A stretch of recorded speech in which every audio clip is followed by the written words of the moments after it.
बहुत सारे लोग आज की डेट कनाडा जाना चाहते हैं, लेकिन क्या होता है कभी डॉक्यूमेंट्स की वजह से, कभी किसी और प्रॉब्लम की वजह से उनकी फाइल्स जो हैं रिजेक्ट हो जाती हैं। आज की वीडियो पूरी देखना, ठीक है। हो सकता है आपको थोड़ी बोरिंग लगे, लेकिन अगर आपने आज की ये पूरी वीडियो देख ली, मैं गारंटी देता हूं आपके वीजा के चांसेस बहुत ज्यादा बढ़ सकते हैं। गारंटी वीजा की नहीं है, मैंने पहले ही बोला था, लास्ट भी वीडियो मैंने बनाई थी कि गारंटीड वीजा कनाडा और किसी और कंट्री का नहीं आता है। लेकिन अगर आप डॉक्यूमेंट्स को ध्यान से देखोगे, बहुत सारी वीडियोस मैंने आज भी नेट पे चेक की हैं, ठीक है। मैंने वीडियो बनाने से पहले अपना खुद का होमवर्क किया, मैंने बहुत सारी वीडियोस नेट पे चेक की। उन्होंने बोला है कि आपको ये डॉक्यूमेंट्स लगाने जरूरी हैं, ऐसे करना जरूरी। लेकिन क्यों, किस वजह से लगाने जरूरी हैं? अगर डॉक्यूमेंट्स हमारे पास नहीं है तो तभी वहां पे क्या करना है वो कोई भी नहीं बता रहा है। आज आपको पूरे डॉक्यूमेंट क्या क्या लगाना है, मैंडेटरी कुछ भी नहीं है, मैं पहले बता दूं। हाँ, आपकी फाइल को अच्छा बनाने के लिए आप ये डॉक्यूमेंट्स लगा सकते हो, जो मैं आज आपको बताऊंगा। क्यों लगाने हैं, कैसे लगाने हैं, वो भी बताऊंगा, तो वीडियो पूरी देखिएगा। एक और जरूरी बात, शुरू से पंजाबी बोलता हूँ, ठीक है। लास्ट वीडियोस भी मेरी पंजाबी में थी, कोशिश कर रहा हूँ हिंदी में बोलने की। अगर बीच में कुछ पंजाबी वर्ड्स आ जाएं, पंजाबी एक्सेंट आ जाए तो थोड़ा सा एडजस्ट करिएगा। तो वीडियो पूरी देखिएगा। नमस्कार, सत श्री अकाल, आदाब दोस्तों, मेरा नाम मनिंदर पंजाबी, आपका स्वागत करता हूँ मेरे चैनल वीजा अप्रोच के ऊपर। आज हम बात करेंगे कनाडा विजिटर वीजा डॉक्यूमेंट्स के लिए। सबसे पहले बात करें, ये डॉक्यूमेंट्स जो हैं मैं सिंगल पर्सन का बता रहा हूँ, ठीक है। आप पेन पेपर पकड़ के अपने हाथ में रख सकते हैं। मैं सिंगल पर्सन का बता रहा हूँ। अगर कोई मैरिड है तो अपने सेकेंडरी एप्लीकेंट, जैसे कि अगर हस्बैंड फाइल लगा रहे हैं तो अपने सेकेंडरी एप्लीकेंट वाइफ के लिए भी वो सेम डॉक्यूमेंट्स जो आप अपने लिए रेडी करोगे वो अपनी वाइफ के लिए भी आपको चाहिए, ठीक है। सबसे पहले मैं इस वीडियो को 3 पार्ट में डिवाइड कर रहा हूँ। सबसे पहले बेसिक डॉक्यूमेंट, उसके बाद आपका फाइनेंशियल, और तीसरे नंबर पे एम्प्लॉयमेंट और इन्विटेशन, ठीक है। तो सबसे पहले जो आता है वो है आपकी फाइल का बेस एप्लीकेशन फॉर्म, ठीक है जी। ये 5 से 6 पेजेस का होता है। 6th पेज पे बारकोड बने होते हैं। एप्लीकेशन फॉर्म में बात करें तो सबसे पहले एप्लीकेशन फॉर्म भरवाते टाइम ध्यान से चेक करना, अगर आप किसी एजेंट से फाइल लगवा रहे हो चाहे खुद लगा रहे हो, ठीक है जी। आपकी वो फाइल का बेस है, थोड़ी सी डिटेल्स मिसमैच और आपकी फाइल रिफ्यूज, सीधा। बाकी चाहे सारे डॉक्यूमेंट्स लगे, क्योंकि अगर आपका, जैसे बोलते हैं ना घर पे, मोस्टली हम बोलते हैं, हमारे बड़े बोलते हैं, अगर घर का नींव पत्थर ही अच्छे तरह से नहीं रखा है तो घर कहाँ से खड़ा होगा, बिल्डिंग कहाँ से खड़ी होगी। तो आपकी जो फाइल का बेस है वो है एप्लीकेशन फॉर्म, जिसमें आपकी बेसिक डिटेल्स, आपका नाम, date of birth, passport details, travel details, employment और एजुकेशन, लगभग जो आप फाइल में डॉक्यूमेंट्स लगा रहे हो वो सारा कुछ ही उस एप्लीकेशन फॉर्म में आ रहा है। वो थोड़ी सी डिटेल्स मिसमैच आपकी फाइल को बहुत बड़ा नुकसान पहुंचा सकती है। उस एप्लीकेशन फॉर्म को बहुत ही ध्यान से भरवाइएगा, ठीक है जी। सेकंड नंबर पे बात करते हैं, एप्लीकेशन फॉर्म के बाद आता है आपका फैमिली फॉर्म। फैमिली फॉर्म में बहुत बार डिटेल्स मिसमैच, डेट्स मिसमैच की गड़बड़ हो जाती है। ऐसा नहीं करना है। आप जिनके भी आईडी प्रूफ्स लगा रहे हो फाइल के साथ, जैसे कि अगर आप अपने आईडी प्रूफ्स लगा रहे हो, ठीक है, आप तो ट्रैवल कर रहे हो तो आपका पासपोर्ट के डेट्स, आपके जो डेट ऑफ बर्थ है पासपोर्ट और फैमिली फॉर्म में मैच करनी चाहिए। इसके अलावा माता पिता के अगर आप आईडी कार्ड लगा रहे हो तो डेट्स मैच होनी चाहिए। मिसमैच डिटेल्स आपकी फाइल को बहुत बड़ी नुकसान पहुंचा सकती है, तो इस चीज का ध्यान जरूर रखिएगा, ठीक है जी। थर्ड नंबर पे आ रहा है आपका पासपोर्ट, ठीक है जी। पासपोर्ट पे अभी, ठीक है, बाकी लोग भी बोलते हैं वीडियोस में भी, आपके पास पासपोर्ट होना जरूरी है। ऑब्वियस है, ट्रैवल है तो पासपोर्ट जरूरी है, लेकिन जो चीज मैं बता रहा हूँ वो बहुत कम लोगों ने बताई है। सबसे पहले तो इस चीज का ध्यान रखना, जब आप पासपोर्ट और फाइल जब आप अप्लाई कर रहे हो, आपके पासपोर्ट की वैलिडिटी, एग्जाम्पल के तौर पे आपका वीजा लग चुका है, लेकिन वीजा लगने के बाद की 6 मंथ की वैलिडिटी होनी चाहिए, तो इसी हिसाब से आप लगा लो। अगर आप फाइल लगा रहे हो तो आपके पासपोर्ट की वैलिडिटी मिनिमम 1 ईयर की लेके चलो या 9 मंथ्स की लेके चलो, क्योंकि अगर आपका वीजा लग गया, फॉर एग्जाम्पल आपके पासपोर्ट की एक्सपायरी 7 और 8 मंथ की थी, उसके बाद आपका जो वीजा था लग गया, लेकिन जब आप ट्रैवल कर रहे हो तो आपके पासपोर्ट की एक्सपायरी ही 6 मंथ से कम बची है, तो आप ट्रैवल कैसे करोगे? आप ट्रैवल कर ही नहीं सकते हो। तो आपका ध्यान रखना है, जो आपका पासपोर्ट है वो आपको कम से कम 1 ईयर वैलिडिटी होनी चाहिए, नहीं तो आपको पासपोर्ट रीन्यू करवाने लेना चाहिए। इस पे आपके 2 बेनिफिट्स रहेंगे। सबसे पहले तो आपके पासपोर्ट की वैलिडिटी बढ़ गई, इसके अलावा कनाडा 10 साल का वीजा नहीं देती है, मैं पहले क्लियर कर दूं। यूएसए 10 साल का वीजा देती है, कनाडा का वीजा पासपोर्ट की एक्सपायरी से एक दिन पहले का होता है। अगर आपका पासपोर्ट आज की डेट में अगर बात करें तो अक्टूबर 2021 चल रहा है, आज की डेट में अगर बात करें आपका पासपोर्ट 2024 को खत्म है, तो आपको वीजा भी 2024 आपके पासपोर्ट की एक्सपायरी से एक दिन पहले तक का ही मिलेगा। अगर आपका पासपोर्ट 29 को खत्म हो रहा है 2029 को, तो आपको वीजा जो पासपोर्ट 2029 तक का आपका वीजा मिलेगा। इसमें एक छोटा सा क्लॉज है, वो ये है, कोई हजारों में कोई एक पर्सन होता है जिसको जो कनाडा वीजा है वो 6 मंथ का देती है। बहुत रेयर चांस होता है, जहाँ पे क्या होता है कभी कभार सिचुएशन और फाइल की जो सिचुएशन है या पर्पस ऑफ विजिट है वो ऐसा होता है कि वीजा ऑफिसर सेटिस्फाई भी हो रहा है, भी वीजा देना चाहिए, लेकिन उसको कुछ ना कुछ डाउट भी रहता है। तो उस पर क्या होता है, बहुत रेयर केस है, 1000 में आज तक मैंने खुद 4 साल में ऐसा एक ही केस देखा है, जिसमें क्या हुआ, जो पासपोर्ट वीजा होल्डर है उसको सिर्फ 6 मंथ का वीजा मिला था। ठीक है जी, तो पासपोर्ट आप रिन्यू करवा सकते हो, ये आपके लिए अच्छा पॉइंट है। जब भी फाइल लगाएं तो पासपोर्ट की एक्सपायरी डेट पहले चेक करके लगाएं। ठीक है जी, इसके साथ आपका हो जाएगा फोटो का मैं आपको पहले बता दूं, अगर आप ऑफलाइन फाइल लगा रहे हो तो आपको matte paper 80% face white background के साथ फोटो चाहिए। अगर आप फोटो नहीं लगा रहे हो, ऐसे नॉर्मल पासपोर्ट साइज फोटो लेके आप करवा रहे हो जो शाइनिंग में होती है, अगर ऐसे कर रहे हो तो आप जब फाइल सबमिट करवाने जाओगे वीएफएस में, तो आपको वहां से फोटो के लिए वापस भेज दिया जाएगा, फिर आपको दोबारा नंबर लेना पड़ेगा, फोटो करवानी पड़ेगी, तो बहुत ज्यादा प्रॉब्लम हो जाएगी। इससे अच्छा पहले ही मेजरमेंट्स नोट करके चलो। मैट पेपर 80% फेस और व्हाइट बैकग्राउंड के साथ आपकी फोटो होनी चाहिए, जहाँ पे आपके जो ईयर्स हैं, मैंने तो जैसे टर्बन टाई किया है, जिन गर्ल्स की बात कर रहा हूँ, आपको अपने ईयर्स के आगे हेयर नहीं करने हैं, या नॉर्मली जो दूसरे अपने मेल पर्सन हैं, तो आपके ईयर वगैरह इजीली दिखने चाहिए, जो आपका फेस है पूरा कवर होना चाहिए अच्छे से।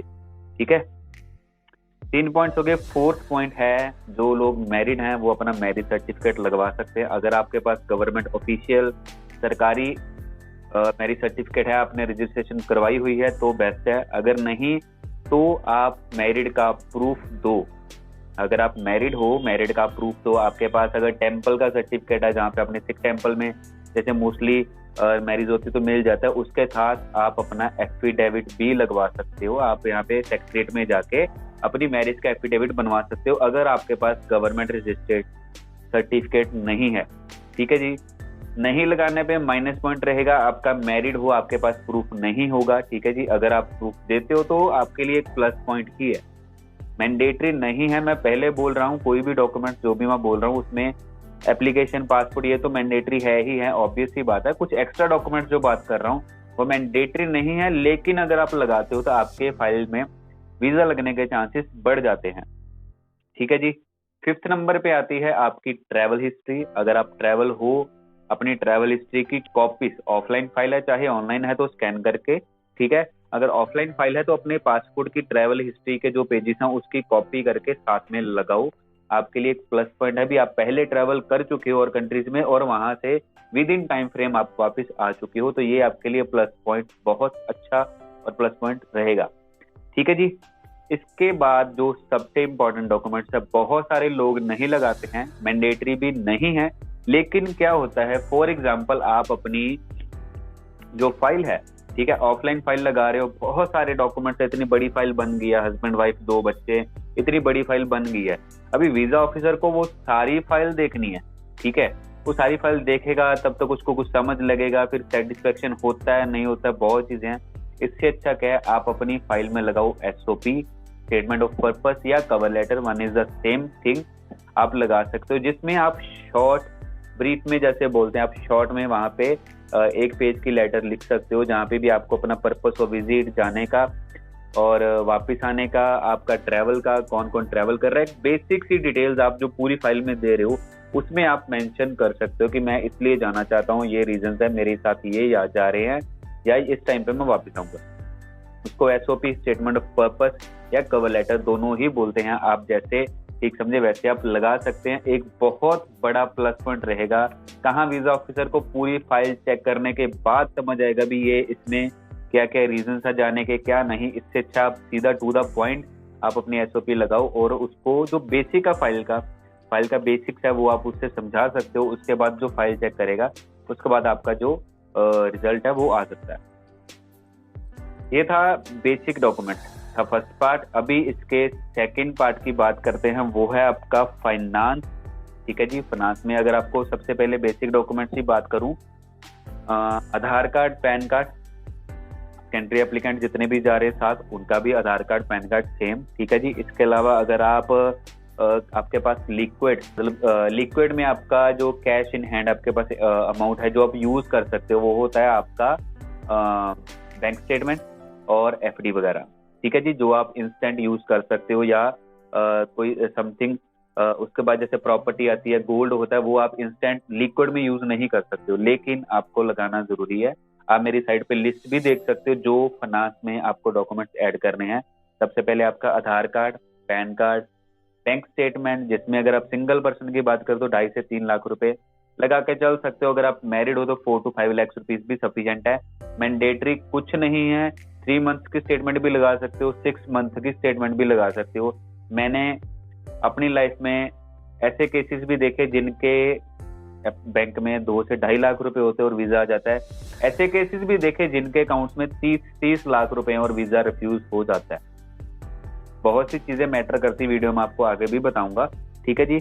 सबसे पहले आपका आता है Aadhaar card, PAN card, bank statement, gold valuation आप लगा सकते हो। एक प्लस पॉइंट है आपकी, जैसे इन्वेस्टमेंट शो कर सकता है भी, आप थोड़ी बहुत सेविंग करते हो अपने काम से और आपकी इन्वेस्टमेंट हो जाती है।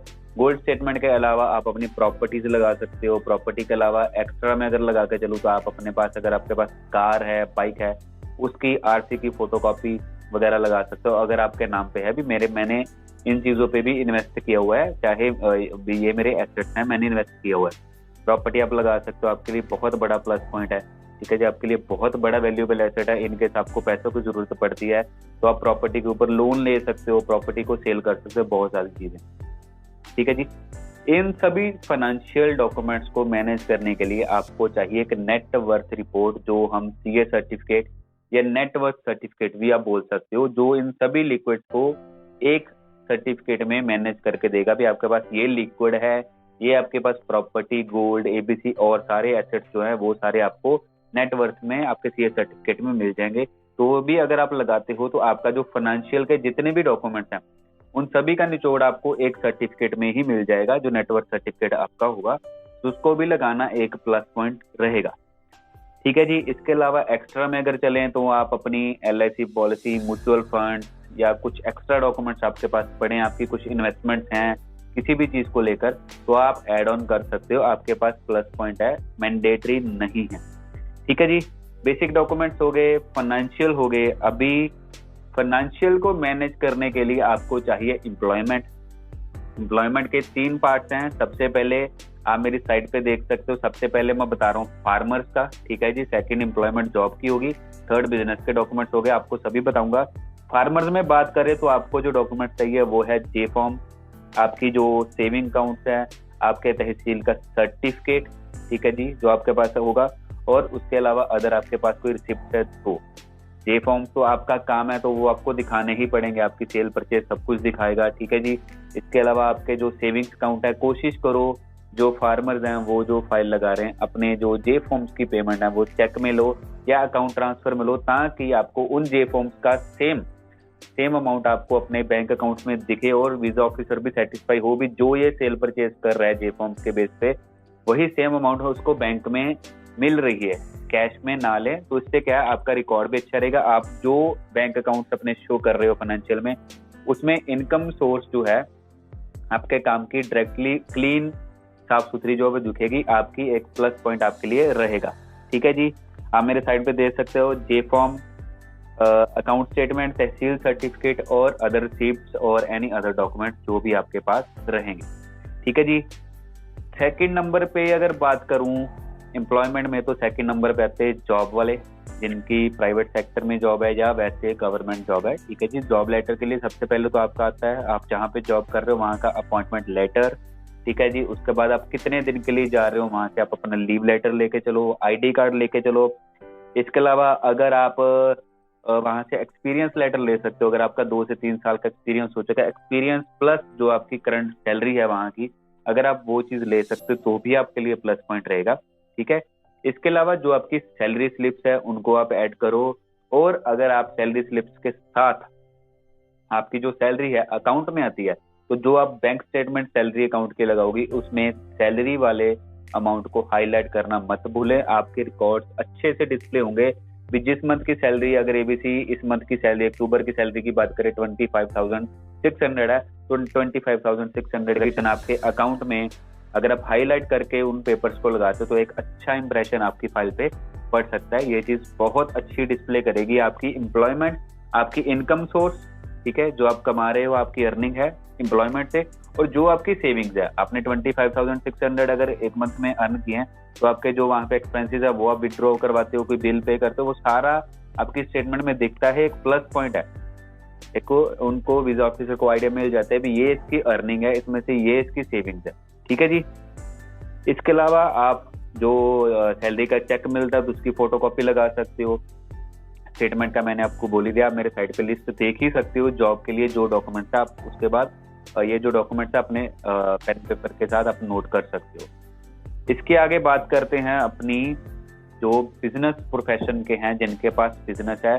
बिजनेस का सबसे पहले तो बात करें, अगर किसी का स्मॉल स्केल बिजनेस है तो उनके पास आज की डेट में आधार उद्योग या आधार उद्यम होना जरूरी है। आप बिजनेस रजिस्टर्ड अपना दिखाओ, प्लस पॉइंट है। जिनका स्मॉल स्केल बिजनेस है, कई बार क्या होता है डॉक्यूमेंट्स वो पूरे नहीं करते, कुछ रिक्वायरमेंट नहीं होती, लेकिन अगर गवर्नमेंट ऑफिशियल्स के हिसाब से चले तो आपके पास आधार उद्योग, आधार उद्यम, इनमें से एक चीज होना जरूरी है। या फिर आपको, अगर आपका बिजनेस थोड़ा बड़े लेवल पे है तो आपके पास जीएसटी सर्टिफिकेट होगा, तो वो भी आप लगा सकते हो, प्लस पॉइंट रहेगा। जो आपके बिजनेस को, रजिस्टर्ड बिजनेस को गवर्नमेंट अंडर दिखाएगा, आपके बिजनेस को डिस्प्ले अच्छे से कर सकता है आपका जो सर्टिफिकेट है। ठीक है जी। इसके साथ अगर मैं बात करूं तो आपकी आईटीआर एग्रीकल्चर वाले भी फिल करते हैं, उनकी नील की होती है। जॉब वाले भी आईटीआर फिल करेंगे, उनको भी दिखाना जरूरी है। बिजनेस में भी आईटीआर जरूरी है बिजनेस की। ठीक है जी। आईटीआर विद कंप्यूटेशन चार्ट, इस चीज का ध्यान जरूर रखना। ठीक है जी। इसके अलावा आपका लेटर हेड पे आप वो लिखवा सकते हैं कि मैं एज ए प्रोप्राइटर यहाँ से 10 दिन के लिए जा रहा हूँ और मेरा मैनेजर या मेरा सब मैनेजर या मेरा असिस्टेंट ये काम संभालेगा। आप किसी को ड्यूटी दे के जा रहे हो, जो कि एक अच्छा इंप्रेशन डालेगा भी हाँ, अगर आप 10 दिन के लिए जा रहे हो अपना बिजनेस को छोड़ के किसी काम की वजह से, तो आपका बैकएंड पे बिजनेस ऑफ नहीं है, वो चल रहा है और बाकी मेरी टीम जो मैनेज कर रही है। आप अपने लेटर हेड पे ये चीज लिख के डिस्प्ले कर सकते हो, प्लस पॉइंट रहेगा। ठीक है जी। GST certificate, letter head, ITR, इसके अलावा आपकी जो होगी सेल्स, परचेज, ये सारे डॉक्यूमेंट्स आपको अपने सीए से मिल जाएंगे। सेल्स हो गया, परचेज होगी, आपके प्रॉफिट एंड लॉस अकाउंट, और 2-3 डॉक्यूमेंट्स होते हैं, आप मेरी साइट पे देख सकते हो। ये सारे आप डिस्प्ले करोगे, आपका जो बिजनेस का जो आपका प्रोफेशन है वो अच्छे से डिस्प्ले हो सकता है भी। आपकी क्या परचेजेस रह रही हैं, क्या आपकी सेल्स है, और इन चीजों को मैनेज करने के बाद क्या आपके पास सेविंग्स बची, वो सारी चीजें डिस्प्ले होंगी। और इन चीजों के अलावा आप अपनी करंट अकाउंट स्टेटमेंट भी लगा सकते हो। ठीक है जी। मैंडेटरी नहीं है, मैंने पहले ही बोला। और एक चीज मैं क्लियर कर देता हूँ, कुछ लोगों के माइंड में है भी करंट अकाउंट में अगर हमारे पैसे पड़े हैं तो वो आपके ट्रैवल में यूज होंगे या काउंट होंगे। मैं पहले क्लियर कर दूं, करंट अकाउंट बिजनेस का आपकी फर्म का होता है। ठीक है।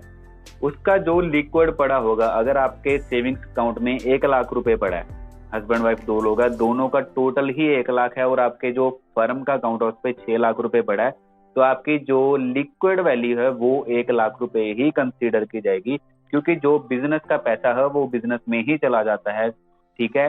वीजा ऑफिसर का ऐसा मानना है कि बिजनेस के पैसे हैं, आते रहते हैं, जाते रहते हैं, तो आप इसको सेविंग्स में काउंट नहीं कर सकते।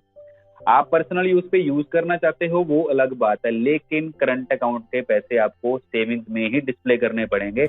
आप चाहे वहां से निकाल के, अगर आपको पता है भी आपके वो सेविंग्स हैं, जो करंट अकाउंट में जो पैसे पड़े वो आपके हैं, कोई ट्रांजैक्शन नहीं है, कोई किसी का बिल देने वाला नहीं है, ठीक है, या किसी को चेक पे नहीं किया हुआ है, तो आप उसको पर्सनल यूज के लिए यूज करना चाहते हो, तो आपको वो पर्सनल अकाउंट्स में, आपके सेविंग्स अकाउंट में ही दिखाने पड़ेंगे।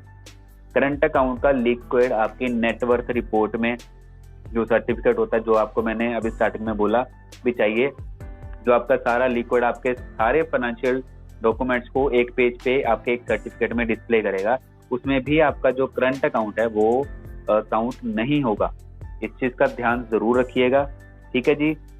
बेसिक डॉक्यूमेंट्स हो गए, फाइनेंशियल डॉक्यूमेंट्स आपको बता दिए, एम्प्लॉयमेंट के भी आपको बता दिए, फार्मर, जॉब और बिजनेस प्रोफेशन के हिसाब से। इसके अलावा अगर आपको बात करूं, अभी मेन जो है, अभी आप जाना किस पर्पस पे चाहते हो, सबसे पहली बात ये आती है, आप टूरिस्ट पे जा रहे हो या इनविटेशन पे जा रहे हो। बात करें टूरिस्ट वीजा की, अगर आप ट्रैवल करना चाहते हो, घूमना चाहते हो, तो टूरिस्ट वीजा पे आपको आपकी होटल बुकिंग, ठीक है, फ्लाइट टिकट, देखो हर किसी का फाइल लगाने का अपना होता है, ठीक है, तरीका। फ्लाइट टिकट जो आप लगाओगे, मेरे को नहीं लगता आपको लगानी चाहिए, बाकी सबका हिसाब अलग अलग होता है, क्योंकि फ्लाइट टिकट आप दिखा रहे हो तो ऐसे डिस्प्ले कर रहे हो भी आप ओवर कॉन्फिडेंट हो, आपका वीजा लगेगा ही लगेगा, जो मेरे को लगता है। बाकी हर किसी का अपना तरीका, आप अपने हिसाब से अपनी फाइल को कंसीडर कर सकते हो। मैं अगर टूरिस्ट वीजा पे बात करूं तो मैं लगाऊंगा, या अगर मतलब मैं आपको सजेस्ट करूं, वो होगा आपका होटल बुकिंग और आपकी itinerary.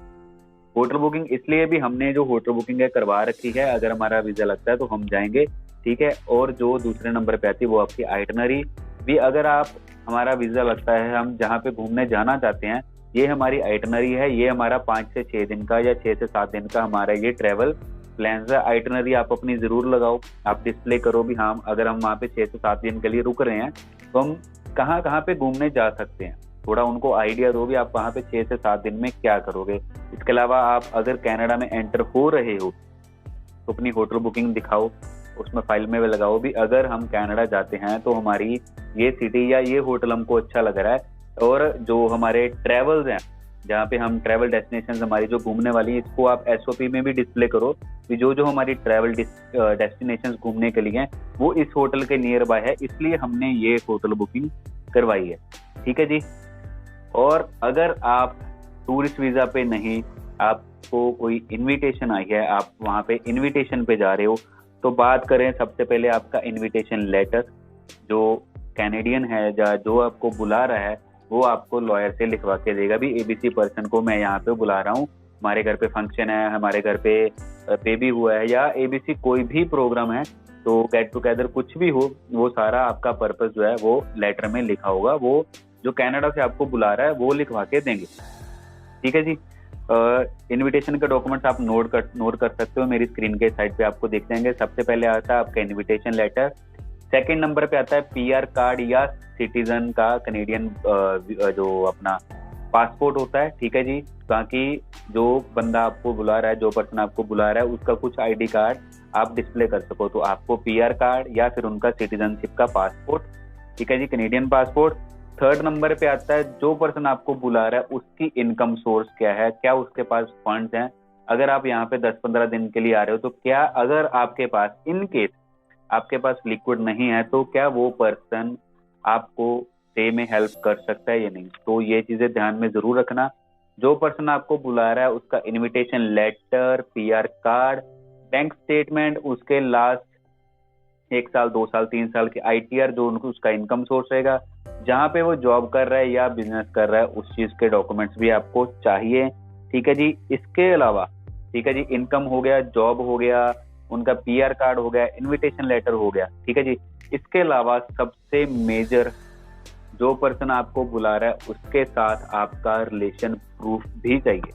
For example ABC person की बात करते हैं, अगर एक बंदा यहाँ पे इंडिया में या किसी भी कंट्री में है, कनाडा में सेकंड पर्सन जो है वो उसका भाई है, रियल ब्रदर है, ठीक है, उसका जो है डॉक्यूमेंट्स आपको लेना जरूरी है एज ए रिलेशन प्रूफ करने के लिए। उसमें क्या होगा, आपके पासपोर्ट के पीछे आपके मदर फादर के नाम आएंगे। जो कनेडियन है, अगर तो पीआर या सिटीजन है तो उनके जो माता पिता का नाम कनेडियन पासपोर्ट पे नहीं आता। ठीक है। तो उसके साथ आप क्या कर सकते हो, आप उनका 10th का सर्टिफिकेट, +2 का सर्टिफिकेट, या उनके पास कोई ऐसा गवर्नमेंट ऑफिशियल डॉक्यूमेंट, ठीक है जी, जैसे कि आपका पासपोर्ट हो गया, आपके एजुकेशन डॉक्यूमेंट्स हो गए जो गवर्नमेंट से ऑफिशियल होते हैं, ठीक है, वो आप ले सकते हो और ऐसे रिलेशन प्रूफ में यूज कर सकते हो। ठीक है जी। तो आज के डॉक्यूमेंट्स बस इतने थे।